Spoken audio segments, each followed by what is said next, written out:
All right, so you can do a lot of fun things with Ollydbg. Oh, let me make sure my Windows machine is still connected. It is. All right, good. So this one here, you modify Windows software with Ollydbg a variety of ways. All right. So first you need Ollydbg. It's already installed on this machine. We used it before. And you need to have the original PuTTY, which we have here. And we already went through verifying the hash value of this original PuTTY, so you know it's okay. So if you run PuTTY, it can connect to a server, and if you give it a server, I use ad.samsclass.info, although it doesn't matter, just any SSH server will do, and then open, and you'll find warning something. Oh, yeah, I'll just say yes, keep going. All right, that's because I connected to my server before and probably something has changed about my server. Anyway, the point is it prints this message that says login as. And I'm just going to mute this one source of noise. All right, and so all we're going to do is hack the process that prints this message, just to show we can modify software. We're not going to do anything very exciting, but that's interesting enough to see how it works. So let's run Ollie.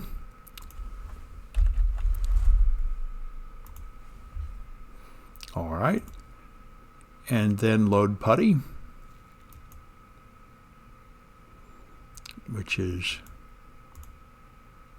here. Okay. All right.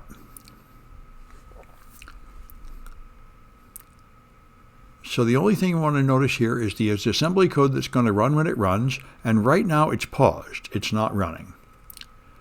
All right, so now we can run it inside Ollydbg with this run button here, and that will open it up running inside PuTTY.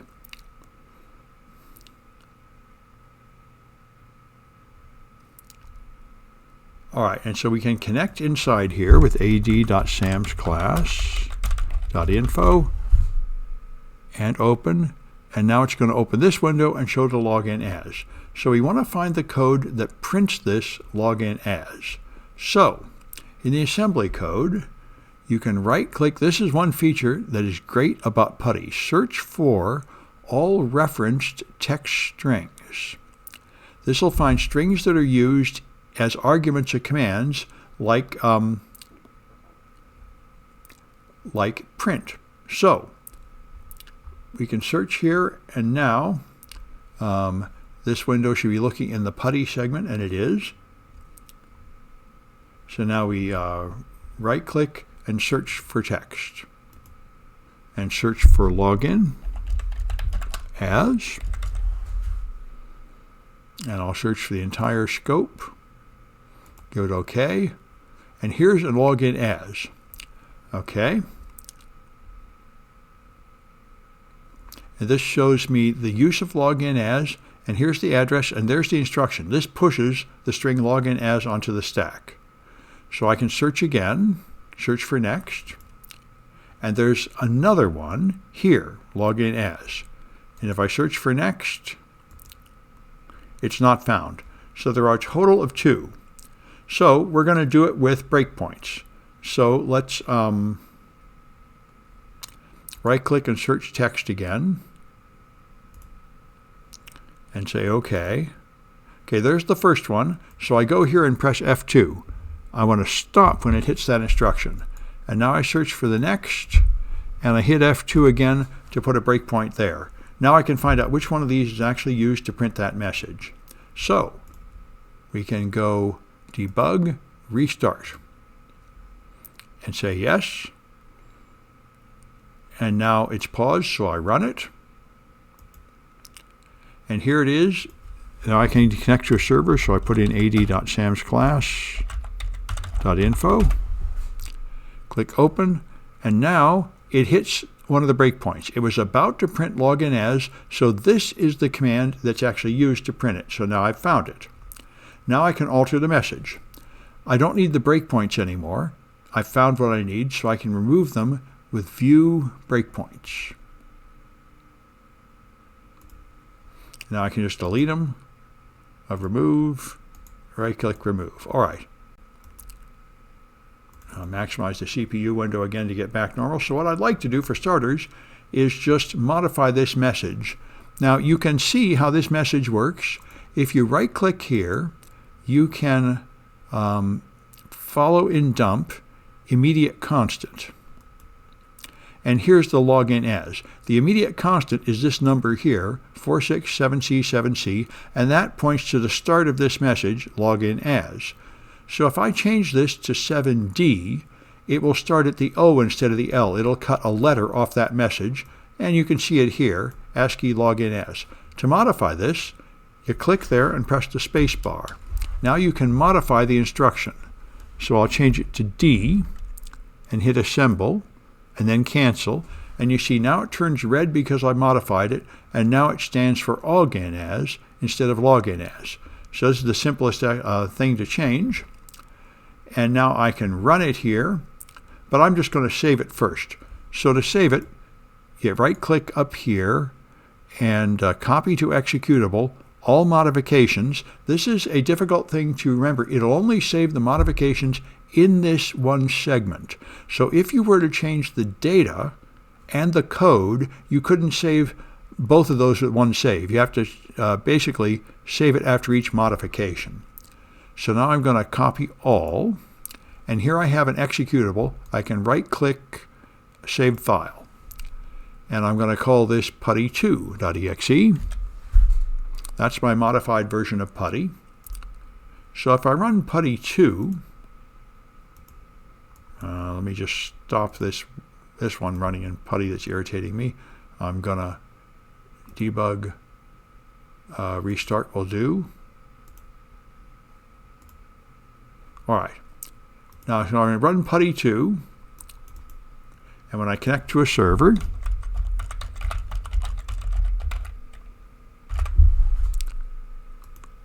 now it prints login as without the L. So this is the modified version of code. Now, you might reasonably have a complaint at this point. Code ought to be signed to prevent modification, and putty is signed code. I was sort of horrified when I discovered this. If you go into the properties of putty, there's a digital signatures tab. And the whole point of a digital signature is you know who wrote it and you know it has not been modified. So if you look at this, it's signed by somebody named Simon Tatum, and the details tell you the signature is okay. So that's the unmodified code. If I look at my modified code in the properties, it has a digital signatures tab, still says it's signed by Simon Tatum, but if you go here, it tells you the signature is not valid. So I was pretty upset about this. I remember showing it at DEF CON and saying, you know, what is Microsoft thinking? What is the point of digital signatures if you don't even enforce them? If you just let me run a modified program, it doesn't even pop up a warning box or anything. And people said, oh, that would slow it down too much. That would bother people too much. And I said, well, I still don't understand this. Microsoft makes a lot of strange security decisions, and this is one of them. It knows it's modified. It knows it's signed, so it shouldn't be modified, and it just does nothing. It doesn't ask you to do anything. Anyway, so that's a modification. And all right, we can modify it again, and we can change the message. So let's modify that putty2. If I go back here, I'll just load putty2. All right. And now we can go to that same location. We want to go to 41CB6E. You can right-click and go to expression, and it's that 41CB6E. That gets me to this command that's printing login as. And now I can dump that, follow in dump immediate constant. There's the text. I can do now the other modification where I change this text down here. I can highlight this login as and the colon, and then right-click edit, binary edit. All right, and now I can change it to say something else like darkness.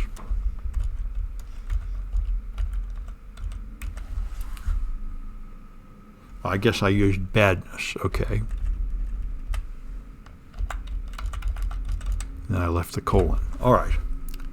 Now that's changed the data section here, so I can say OK. And now when I save it, I have to right-click down here to save it. Right-click, copy to executable file.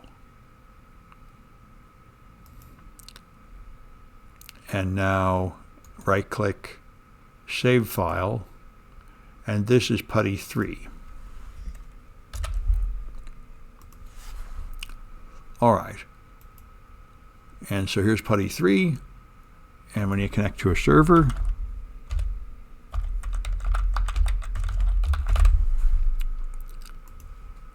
it prints badness instead of printing login as. So we can modify it in a few different ways. All right, so that's how you modify things. And now let's try cheating at a game. So there's some files, or you should be in the downloads folder that I got from a Capture the Flag contest here. One of them should be 0.000.exe. That's the one we want. All right, and I'm just going to copy it and put a copy on my desktop because I'm going to be modifying this program, and I don't want to modify my original. So there it is. This is a command line program, so we'll run it in a command prompt here. I go to my desktop. Okay, and now I run the program 00. Whoa, and now they're going to punish me for not having a valid license by restarting my machine, so this will be a minute. All right, I've got that open. Well, I thought I kept that open up around here just for this reason. Let's see if I can find. Here it is. Good. Start it up again.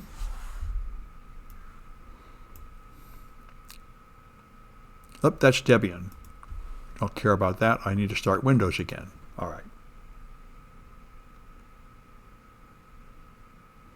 Convenient that it killed me when I was done with one bit, going to another bit, didn't get halfway through editing something and get killed in the middle of it.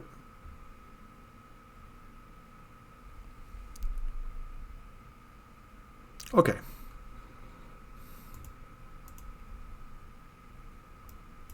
Good, there it comes.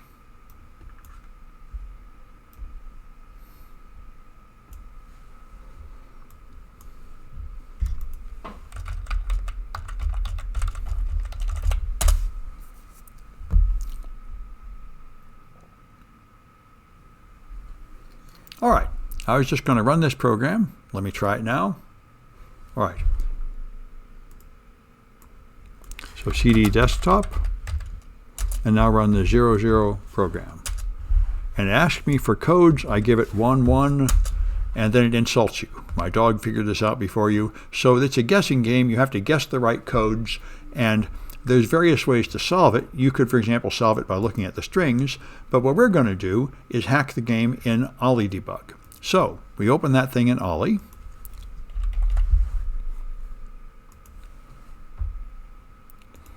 And so that's on my desktop. 000, there it is. All right. And the awesome thing about this game is this is an incredibly simple assembly code. That's it. All the assembly code fits in one screen of Olly. And if you look at the right side, you can totally read what it's doing. It gives you the calls here. It calls putesc, asks you for launch code, then it scans for a decimal number from the user, then it prints, wow, you got it, or it prints, I think my dog figured this out before you. So in the middle here, it read something from you, then you see here, it does some kind of comparison. So apparently it does something here to figure out what the right answer is.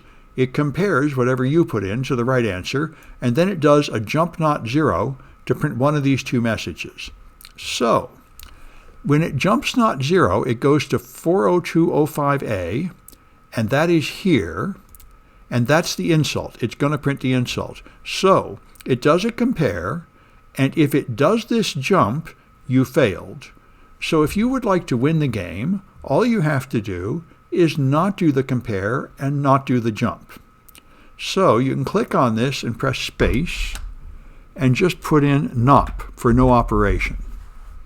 Now this is a long command. Look, it's 1, 2, 3, 4, 5, 6, 7 bytes, or 6 bytes, 6 bytes. So when I say assemble, I get 6 bytes of NOP.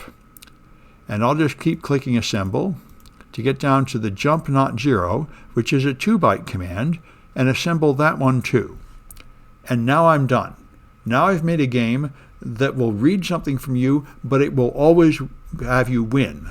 So I'm just going to save this game, right-click, copy to executable, all modifications, copy all, right-click, save file, and that's going to be 0000 mod. There. Now this is a game I can win. So let's close this. I don't know what this is. I think it's kind of minimize it. All right, irritating me. I guess I have to stop it in Ollie again. Let's do debug, restart. See if I can get it to, all right. I'll just close Ollie. I think I'm done with Ollie anyway. There we are. Now I can go back to my command prompt. All right, go to the desktop. And now I can run 00 mod. And now when I give it 11, I win. And so every time you win, you get one letter as an answer.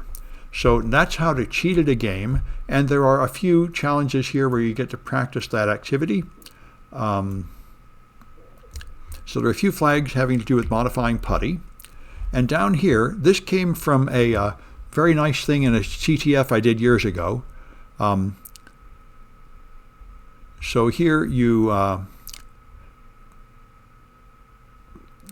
gather the results from 3 patched files. Yeah, so you have to patch these files. Here you're 1.1. All right, and now you've got various flags. You can do 3 EXEs to spell out a 3-letter answer, and then you can do 19, and then you can do 256, which if you want to, you'd have to write a Python code to automate patching it. So the original one, by the way, had 67,000 of these you had to patch, and you got 67,000 characters, and that was a gigantic code that was damaged in the language JS-fuck, which I ought to mention, if you don't know it, this is one of the esoteric languages. Here you go. If you want this stuff here, 2,300 characters, this is alert 1. Maybe somebody here understands JavaScript better than me, but this is valid JavaScript, nothing but punctuation marks. You can write any kind of code this way. It is mind-bogglingly difficult to understand, but you can do it, and the 67,000 characters of this stuff called JS-fuck did in fact print out a flag in the original challenge. I picked part of the easy parts of it to make in this project. So anyway, give it a try. I'm going to stop recording.